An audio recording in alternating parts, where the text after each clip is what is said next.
2004, a satellite image of the Black Desert showed something that should not have been there. Not a ruin, not a road, not even a natural formation.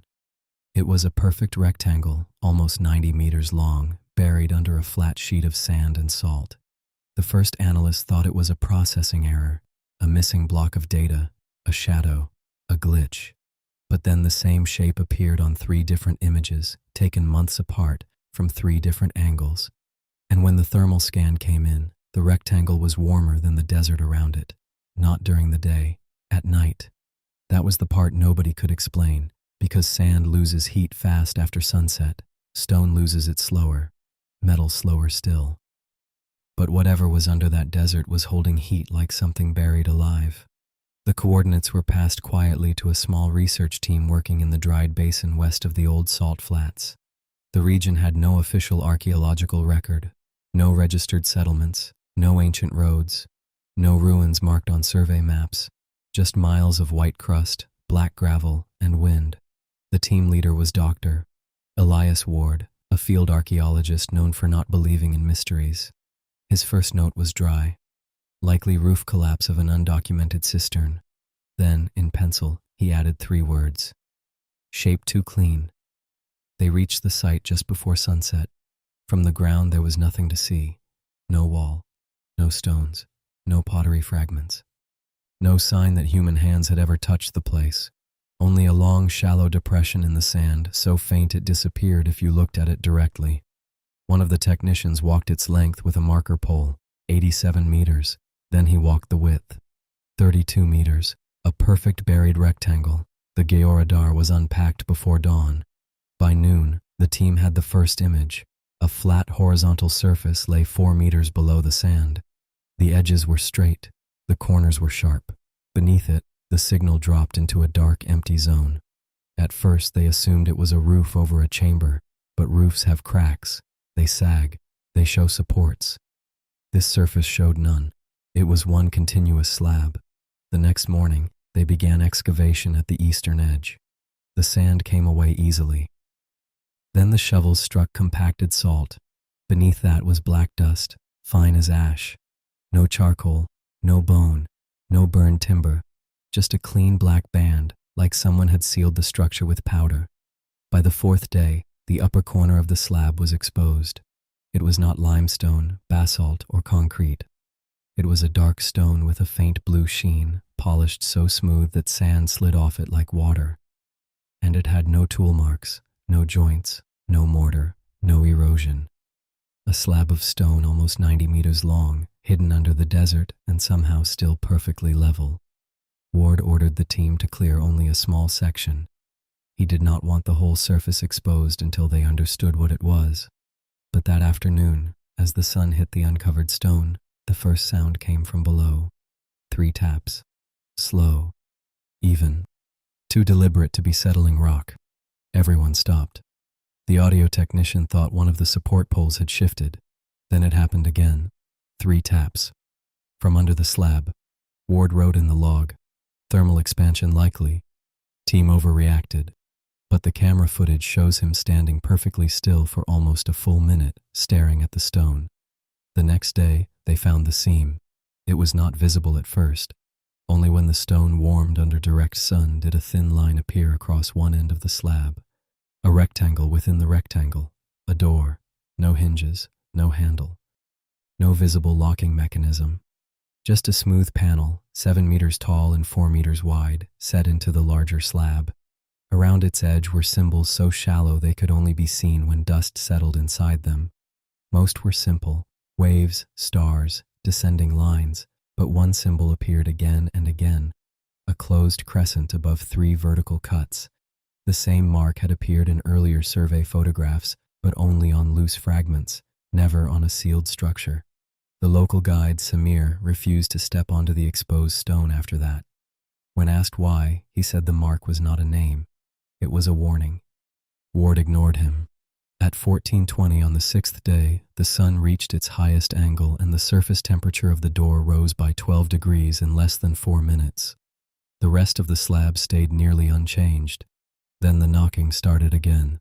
This time, it was not 3 taps. It was a slow sequence from inside the door. 2, 1, 3, 1, 2. The pattern repeated for 9 minutes. Later, one researcher compared the pattern to the field numbering system. 2, 1, 3, 1, 2. Section 21. Trench 3. Marker 12. That was where they had stored the first fragment found in the area.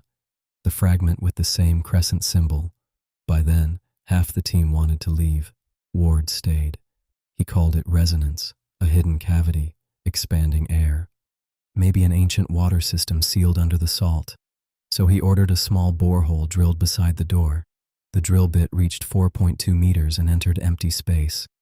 A rush of cold air came out so hard it knocked dust sideways across the trench. The temperature inside the cavity was 11 degrees Celsius. The desert surface was 46. Then the air changed. Every microphone on site picked up the same low vibration. Not wind, not machinery, not a voice. A sustained tone, rising and falling like breath through a stone throat. The borehole camera was lowered first. For 3 meters, it showed only darkness and floating dust. Then the feed stabilized. Below the door was not a room. It was a stairwell, wide, steep, and descending far beyond the camera light. The walls were the same dark blue stone. Narrow channels ran down both sides, as if they had once carried water, but there was only salt. At the bottom edge of the frame, something moved. Not a person, not an animal. A line of dust slid upward across one stair against gravity and vanished into the dark. The video operator pulled the camera back immediately. Ward watched the footage 6 times. Then he made the decision that ended the expedition. He ordered the door opened. There was no handle, so they tried heat first.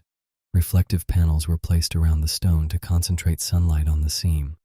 At 15:03, the symbols began to darken. At 15:11, the knocking returned. This time, it came from multiple points beneath the slab, not one source. Many. The microphones clipped from the volume. The door did not move. Then Samir grabbed Ward by the sleeve and said one sentence the recorder barely caught. "It is answering the sun." Ward pulled away. At 15:19, a vertical crack opened along the left side of the panel. A thin black line appeared in the stone. Everyone expected air to rush out. Instead, sand began to flow in. Not down from the surface, up from the crack. Black sand, finer than powder, rising through the seam and spilling over the door as if gravity had reversed inside it. The temperature dropped 20 degrees in less than a minute. The camera lens fogged. People started shouting. And beneath the shouting, the recorder picked up a second sound. A voice. It was not clear enough to translate, but it repeated the same phrase over and over in a rhythm that matched the knocking. Ward stepped closer to the seam. The last clear image of him shows his hand pressed flat against the door. His fingers were shaking. Then the panel opened inward, only 20 centimeters, just enough for the camera light to enter. Behind the door was a vertical shaft, not a chamber. The stairwell seen through the borehole was real. It crossed the shaft on the far side like a bridge inside a much larger void. The walls of that void were covered in thousands of marks, the same crescent, the same 3 descending lines, over and over at every height. Then the light caught something impossible. On the inner side of the door were handprints, human-sized, hundreds of them, pressed into the stone from the inside. Some were small, like children. The team backed away. Ward did not. He leaned toward the opening and spoke into it. His words were recorded clearly. "Who sealed this?" For 6 seconds, nothing answered. Then the knocking stopped. Every microphone went silent at once.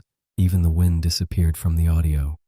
And from inside the shaft, something knocked back, not on the door, on the camera lens. The image went black. What happened next comes from damaged footage and emergency radio logs. At 15:24, the support lights failed. At 15:25, the drone operator reported the entire rectangle was visible from above. The sand over the slab had darkened into a perfect outline. At 15:27, the weather station recorded humidity rising from 8% to 91%. In the desert. At 15:29, the first water appeared. It seeped from the seam in the door, black at first, then clear, then milky with salt. Within 2 minutes, The trench floor was flooded. One of the geologists screamed that it tasted like seawater, but the nearest sea was hundreds of kilometers away. Ward finally ordered evacuation. The team grabbed the drives, the notebooks, and the borehole recorder. They left the reflectors, tents, generator, and half the equipment behind. As they climbed out of the trench, the door began to close, slowly, without gears, without sound, except for the knocking. This time the pattern was different. 1, 1, 1, then silence. When the team reached the vehicles, Samir was missing. They found his scarf on the edge of the exposed stone. Beside it, in wet black sand, were footprints leading toward the door. Only toward it, none leading back. The expedition left the site at dusk. By morning, 3 members were sick, not from heat. Their body temperatures were low.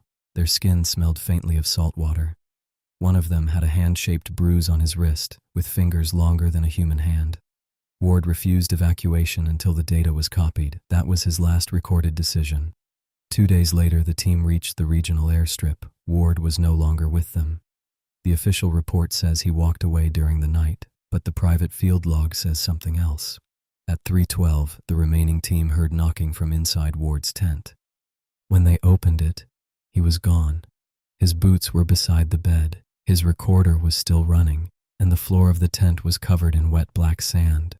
The recovered audio from that recorder has never been released in full. Only a 13-second section appears in the archive index. It contains Ward's voice, whispering very close to the microphone. "I was wrong. It is not a door." Then another voice answers from farther away. "It is a lid." After that, the file ends. 3 weeks later, a second satellite pass was taken over the site. The rectangle was gone. Not covered. Gone. The desert surface was smooth again. No trench, no tracks, no equipment, no sign that anyone had ever excavated there. But the thermal scan showed one remaining anomaly. A narrow, warm line, 7 meters long and 4 meters wide. The exact size of the door. Only now it was not under the desert. It was 12 kilometers north of the original site. As if something underneath had moved, the coordinates were sealed. The expedition was never publicly acknowledged. And every map of the area made after 2005 shows the same empty phrase where the site should be: unsurveyed terrain. But there is one detail the archive forgot to remove. In the final frame from the damaged drone footage, taken seconds before the signal failed, you can see the full rectangle from above. And around it, pressed into the desert, are hundreds of dark marks, not footprints, handprints, all facing outward, as if whatever was sealed beneath the sand had spent a very long time trying to push the desert open. And for 20 centimeters, it succeeded. For more sealed reports from the Hidden Archive, subscribe to the channel. And if this story felt too real, leave a like, because the next file is worse.